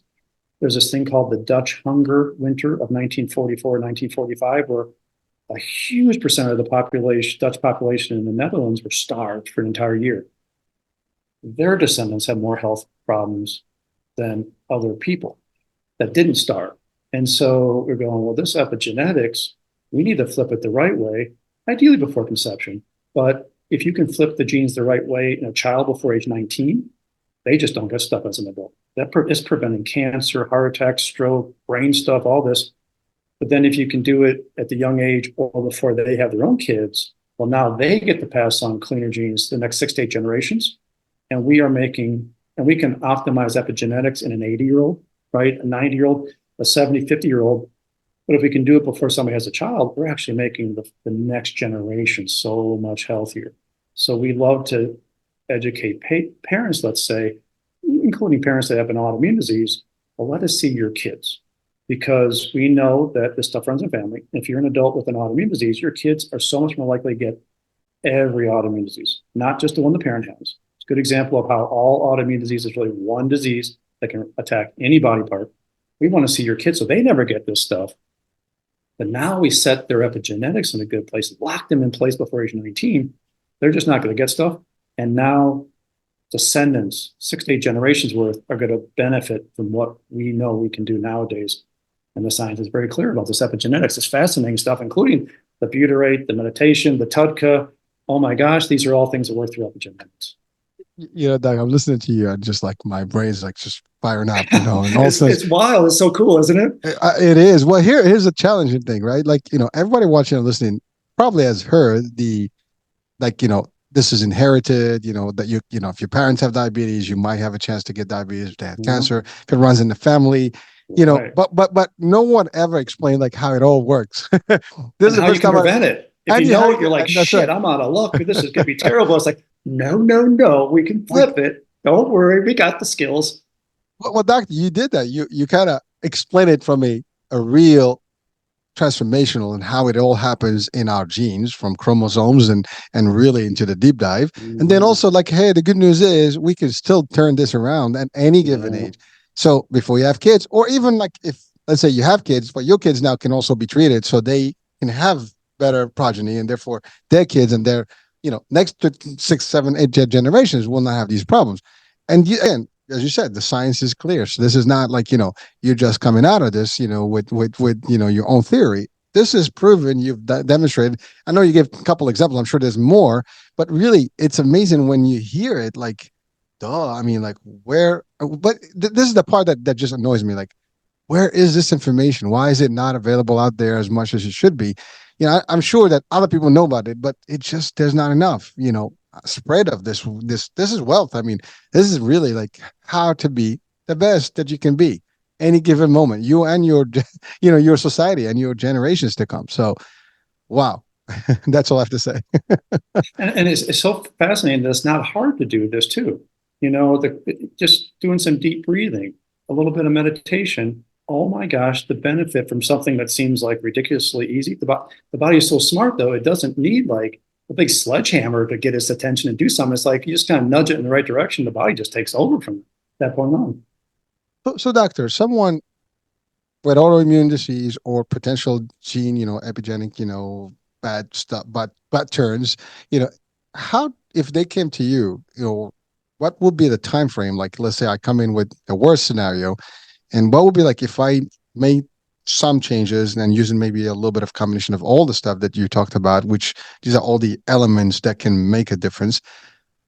What's the time frame for someone to kind of really start seeing results? I mean, just to for our audiences, that's probably somebody like well, if I do this, how long would it take? I mean, I've been so bad. What's that Yeah, look like? so everybody's different, Hmm. right? Some people are more complex than others. But truly, the body is so good. So I'll give you kind of an example. So like here this wonderful woman, she was 84 when she came in, and she had all these health issues, including she had ringing in her ears since she was 6 years of age. And so when I was asking her all these questions about the joint pain, the muscle pain, the brain fog, the gut issues, the skin thing, her eye disease, boom, boom, boom, I said, well, tell me about this ringing in the ears, this tinnitus. Oh, I've had it since I was 6. I'm 84. You just get used to it. It's like a 7 out of 10 constantly, but what are you going to do? I have a white noise machine at night that helps me go to sleep. And I go, okay. So we go, okay. So the science is very clear. We talk about the 7 central mechanisms that drive this stuff and what you can do to reverse it. So we said, okay, your gut's disrupted. You've developed some food sensitivities. And because you have an autoimmune disease, I know that the proteins in wheat, 62 different kinds, gluten's one, and cow's milk dairy are bugging you in a sneaky way. They're creating inflammation days or up to a month after you eat them. That's building over time. So let's go wheat, gluten-free, dairy-free between now and our next visit in 6 weeks. We know that we got to create some calm. That stress hormone cortisol, you got so much physical stress in your system and all this stuff, your cortisol's got stuck in the stress mode. Let's start doing a couple minutes of some kind of relaxation every day. You can pick whatever you want, but here's a free app. Just listen to it as you're falling asleep at night for 2 minutes. That's all we need. And we know that every chronic disease has an infectious component, an infection. There's infections that give us obvious infections, fevers and all this. There's other infections, chronic bad bugs that drive chronic disease. So people hear things like Epstein-Barr virus, the tick-borne diseases, these other kind of guys. So we always got to use something to get rid of these infections. We use a product out of Canada that is unbelievable cool, gets rid of any infection, no matter what kind it is, no matter where it is. Just did a video a couple of weeks ago about this and go, oh, by the way, here's a scientific study. It actually kills malaria. That is so cool too, right? It kills everything. We use it until you feel great. So we're going to start this thing to get rid of infection. Now, infection is going to take 3, 6, 9, 12 months to go away totally. But if you start knocking their numbers down, you get some improvement. So 6 weeks later, she comes back. She's had most of this stuff for decades, right? I said, hey, so we're getting rid of infection, starting to, long way to go, creating some calm. And we got rid of a couple of foods that we know are creating some inflammation. Anything feeling better? Yeah, my energy's starting to get better. I'm starting to get a little bit better energy. I don't need a nap every afternoon. And my diarrhea and all that bloating, it's starting to get a little better too. It's not a long ways to go, starting a little better. And I think I'm sleeping a little better. And that's kind of nice. And I go, okay, that's great. Starting to get better. So tell me though, what about that ringing in the ears, that tinnitus that you had? And she stops and goes, oh my gosh. Oh my gosh, it's Not gone. there. Oh my gosh, I've had it since I was 6 years of age. And I'm looking at my notes going, yep, I see it right here, 6 years of it. That's why I asked you. And it was a great teaching moment because I was able to teach her that no matter how long you've had something, your body, the entire time's known how to fix it, has been trying to fix it. Something got in the way. We got it out of the way. You got rid of it. But also, it's a great teaching tool. Like you can have things, it doesn't take forever to turn this stuff around. Your body is so smart. Yeah, we have a long way to go with her, but within 6 weeks, the body was already starting to turn stuff around. Great teaching tool. Like, yeah, the body knows how to fix this stuff. Now, it can take a while to get like 80, 90% better, the big picture. Some people do it really quick. It's remarkable. Sometimes it takes a while. Kids heal better than adults.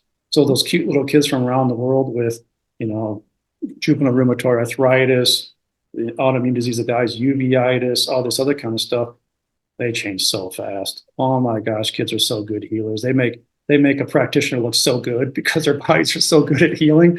But truly, you can get like 50, 60% better within a couple of months, 6 months, 80% better within sometimes 3 months, sometimes 9, 12 months. You had something around for 4 decades. That's not too bad.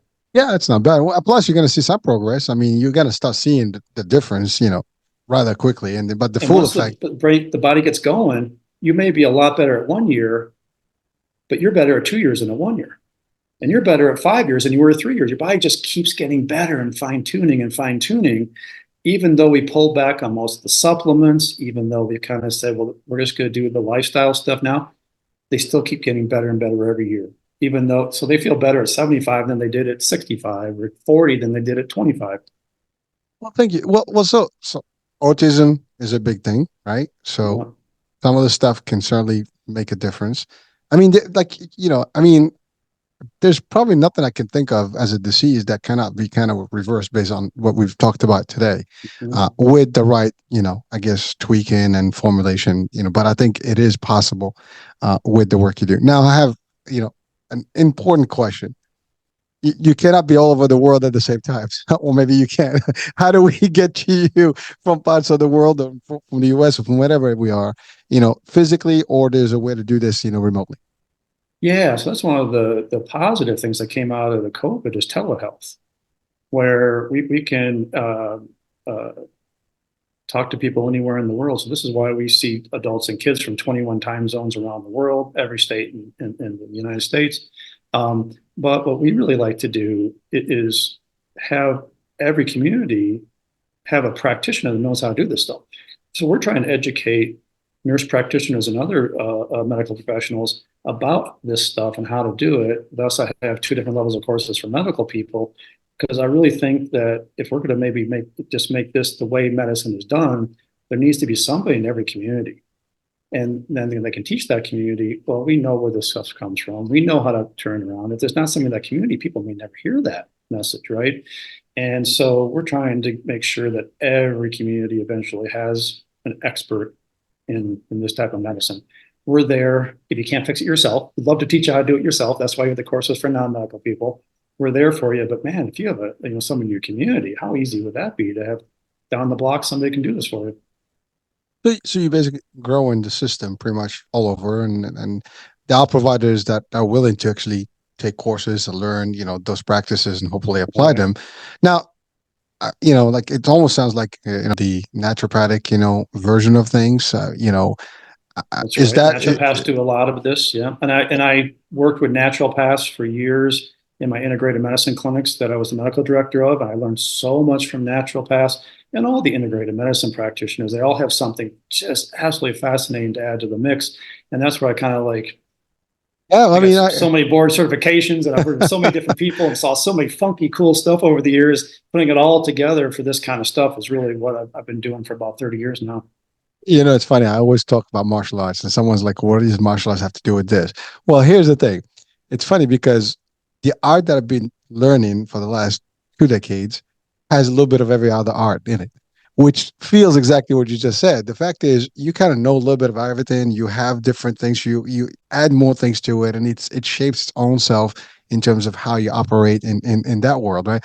In the medicine, I mean, that's what you're doing. You have all these, practices from different angles, and they all kind of go to the same, pathway where people can get better and reverse anti-aging, reverse, disease and clear some of the autoimmune, problems. All of that is happening. Now, one thing I didn't touch on or I didn't ask is stem cells. Is that something that you delve into as well, or? Well, this is so interesting. I think it's interesting. So the technology gives us a lot of options nowadays, and it's because of all the scientific data. But truly, there are things that maybe 10 years ago, I go, oh, we got to give somebody this, okay, because it's so important. But now we know, well, if we do things right, you can actually do this on your own, right? So ideally, every body part we're talking about, it makes its own stem cells. Well, things get messed up and that doesn't happen. Then you can't make new healthy cells. You can't replace the old cruddy, beat up cells with a new healthy cell. Ideally, every cell, every part of our body is getting rid of old damaged cells and making new healthy cells.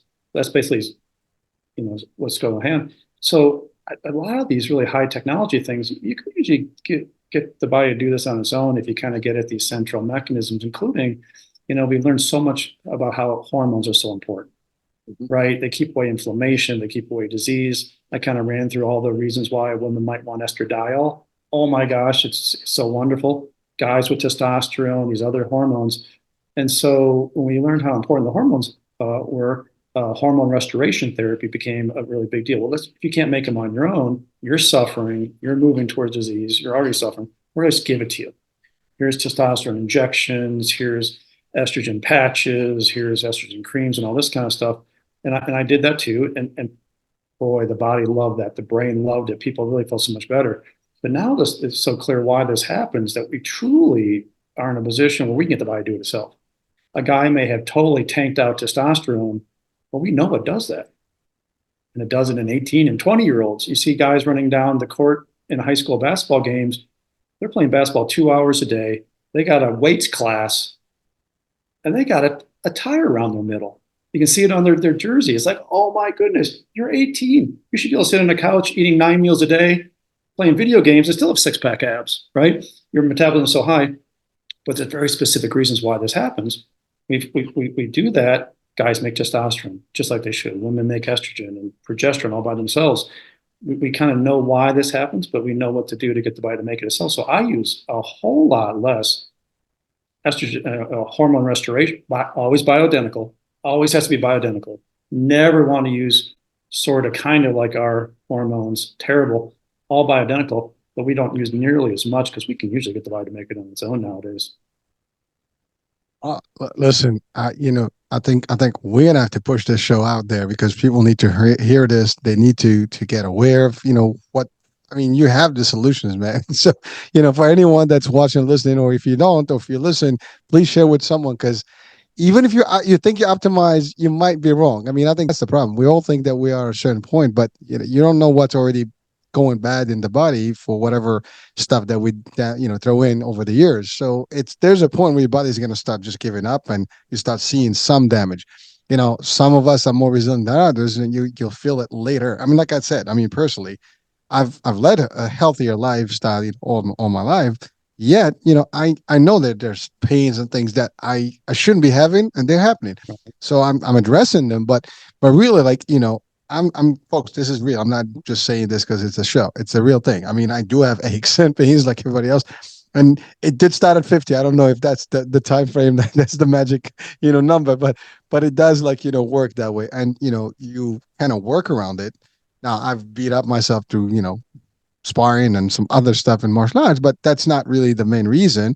But really, Right. it's part of it, right? At least for me. But everyone is doing some sort of stuff to themselves, one way or the other. We just need to make sure that we take care of ourselves and wake up, and do something about it. And this is exactly what we're going to be doing here. So, And this is where the tests are so cool too, because you can do a lot of these things. You're making these lifestyle changes, and oftentimes it may go, geez, it's really weird. I'm doing all this stuff. I've done my due diligence. I've read about this stuff. I don't even know if I'm getting any bang for my effort. I don't think this stuff is helping because I'm still getting this stuff. Well, what I tell them is no, no, no, you've been doing some great stuff. And when we do the blood test, for example, we're going to see things good that would never be good unless you've done all the stuff you've done. And we'll pick out exactly what you did has made great, but what you missed. But always, you've made things so good, you set this amazing foundation. Yeah, you may not be feeling your best, not as good as you got this amazing foundation. All we got to do is figure out what you missed, and then you get you over the hump, and you go, "Oh my gosh, that was so easy." I go, "Yeah," because all that stuff you were doing, it was probably helping you more than you thought. We can see it on the lab test, this foundation. We just picked out that you missed this and this, and now you're going, "Oh my gosh, I'm so happy I did all that stuff for all those years. Chose this food over that food, or I exercised when I really didn't feel like it in the morning." I go, "Oh my gosh, thank you for doing that. It made my job so much easier for all the stuff you did, and you're feeling great. And now we just got you over the hump, and you had this great foundation. You're set for a long time with the foundation you built." Doc, do you consider yourself a biohacker? You Well, hear that we hear that term a lot now, right? It's an upcoming word. Like you biohack, your way around everything, right? And really kind of kick your body into super gear, right? Is that something that we can refer to here? well, I think the body inherently is a biohacker. Things challenge the body. Things happen you wouldn't wish on your worst enemy. The body's got to deal with it. If it's not dealing with it really great, there's got to be a reason. We should be able to figure it out, get out of the way, and then the body biohacks itself back into health. Well, but you're there to help it and guide it to get the biohacker. You're behind the scene. But here's a question, doctor. I think one of the main probable reasons why people may not have access is one is they go to standard medicine, which there's nothing. I mean, you do your preventative, you do your checkups a year, but I don't think that the regular checkups that you do on an annual basis will go to the depth that you actually do and the type Correct. of test that you were looking for. I mean, I have to say, I have my personal doctor. He does actually. We've done some deeper dive into my genetics and stuff, and like where he can see like a 10-year span of like what can be done. But not everybody does that. So Right. your typical clinic is not going to do that. They'll just give you a basic, A1Cs and your cholesterol, and then and that's about it. So, but really, this takes a little deeper dive on your hormones and everything to see like where you stand across the board, and hopefully, you know, most of these are like 2 pages. You might probably have like 5 pages. I don't know of tests. But here's the question. Really, the reason I'm getting to this is that the cost, right? Going to a lab can cost. A lot of testing can cost. Seeing a doctor, sometimes a specialty, can be a higher cost than maybe going to a primary. So a lot of people may not go this way because they feel like I can't afford these things. Now, I know we've talked about insurance, and that you got specifically you work, around the world too. So you can actually got people where they can go and get their lab work done and so on and so forth. So how does that work? Just to ease the minds of people, like, is this even affordable to someone that wants to do this? Yeah. So I feel very strongly that this needs to be done. And I've always worked within the insurance model. There's people out there that do this kind of thing where they don't take insurance. It's all self-pay and all this. And I feel very strongly that we need to change the way this is done everywhere. And the only way this is going to happen is if we figure out how to do it within the insurance model. But that being said, maybe there's a large copay, right? And if we're going to do a blood test, well, I don't know if I can afford the copay, even though my insurance covers it, really well after I get through my copay. Or maybe I don't have insurance at all. There's plenty of people like that. And so, like with the blood test, for example, like in my book, um, we have a code in there that people can access a private room on my website to get additional information that's more than we just put in a book, right? Including, in the book we say, well, this is exactly why this happens. This is exactly what test you run in the perfect world. This is exactly how you interpret the test results, because interpreting the test results is just about as important as what test you run. Exactly what supplement you take, exactly when you retest, exactly what to do if things are changing or not changing, exactly when to start simplifying the regimen because now your body's taken over, and then exactly what you do to maintain it. But let's say you have no insurance, you can't do the blood test. Oh my goodness, it's so expensive. That's unfortunate, but well, we give you two different ways. You can go online and order your own blood test. Now you know which ones to do. I can order my own test. I get a printout, and kind of for pennies on the dollar, you can get your blood drawn in a lab and get your own results.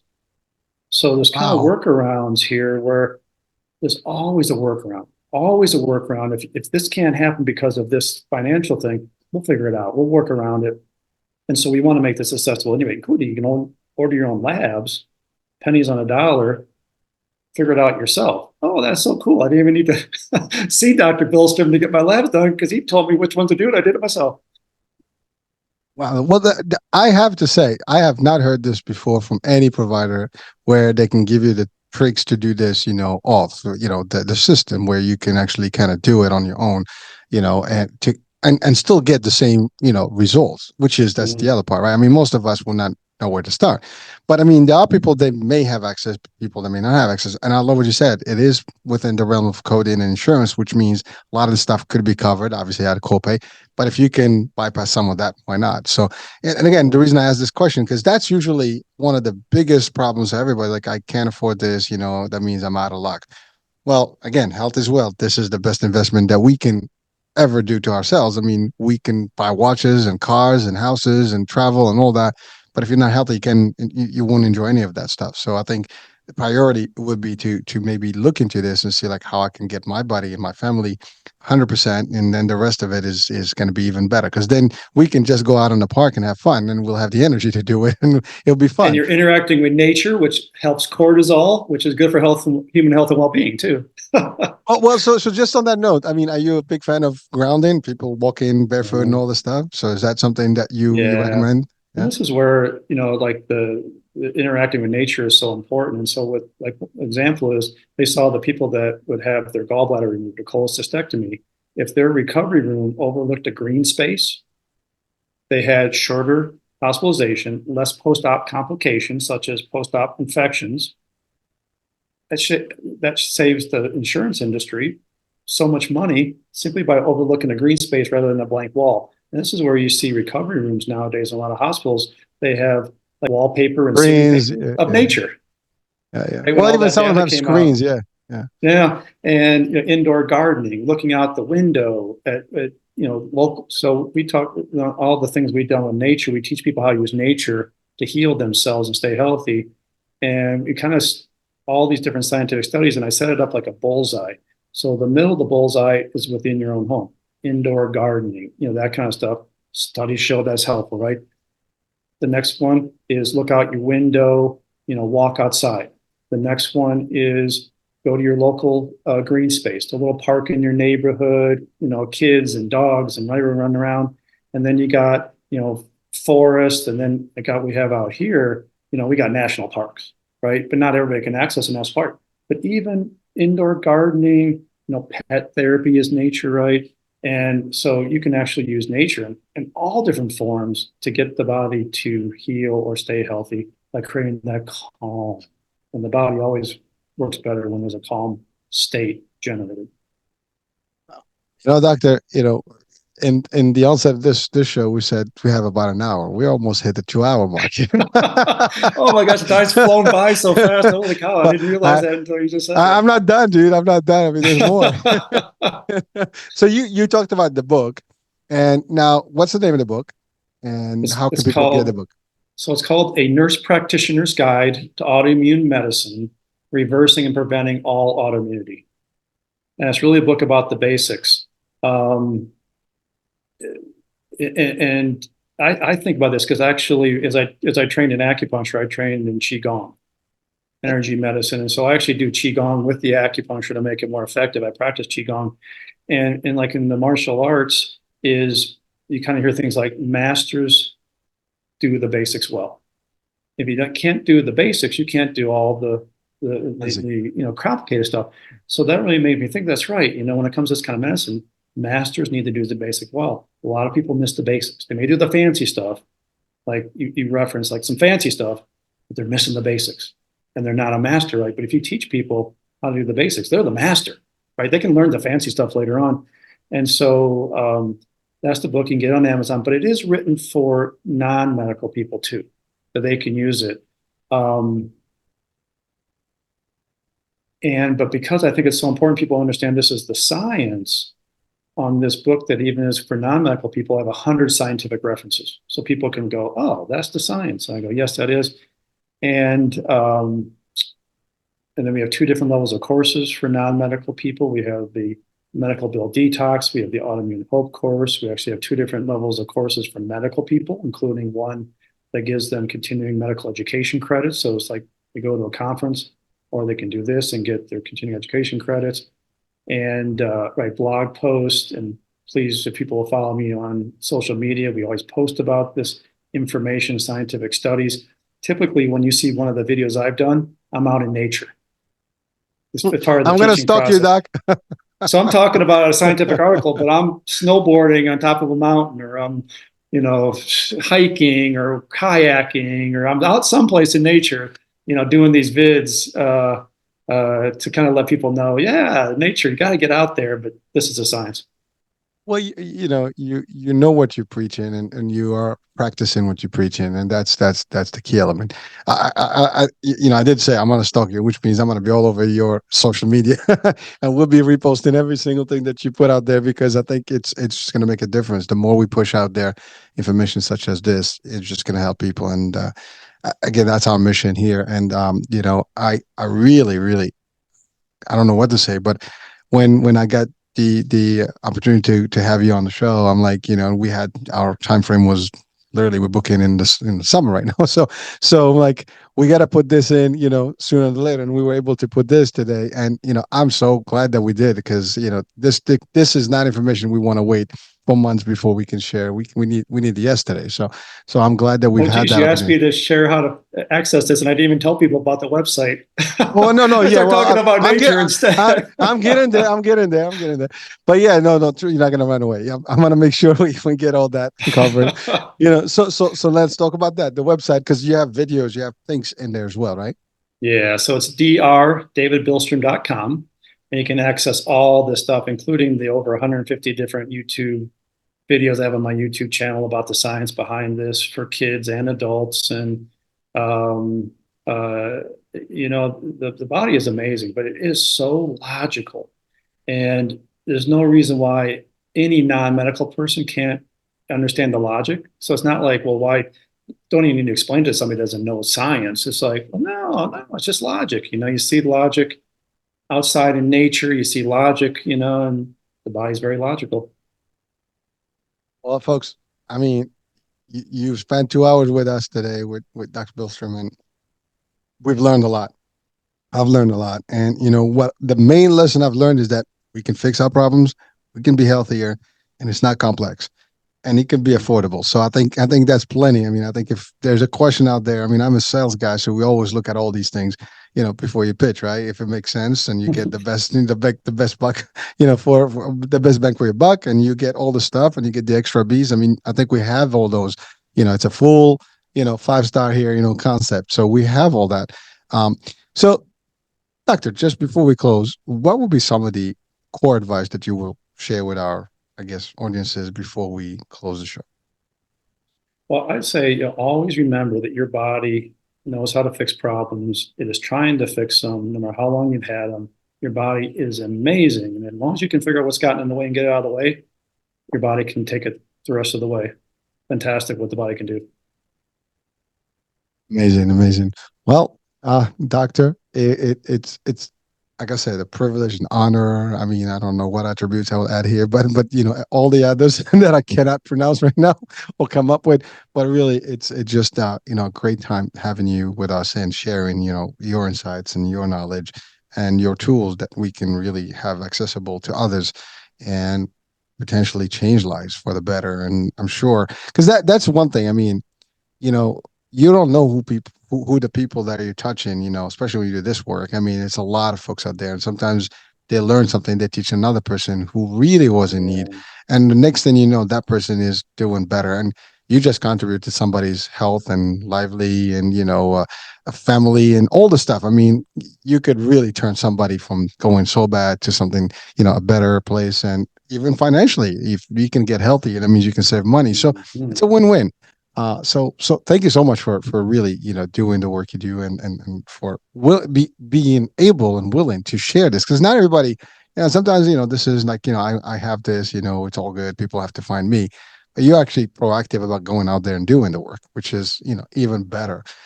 So a lot of people don't know that these things exist, but you're doing a great job about going out there and making sure that folks are out there getting it. So thank you so much. And folks, so that's it. I mean, I'm almost depleted, but I can go for another hour. I'm sure there's more stuff we can actually get out of Dr. Bilstrom here, but certainly, it's been a real, fun show, a lot of information, and definitely worth watching and listening to and sharing with others. So let's do that. And until the next time, I'm Hurricane H. We'll be talking soon. Bye for now.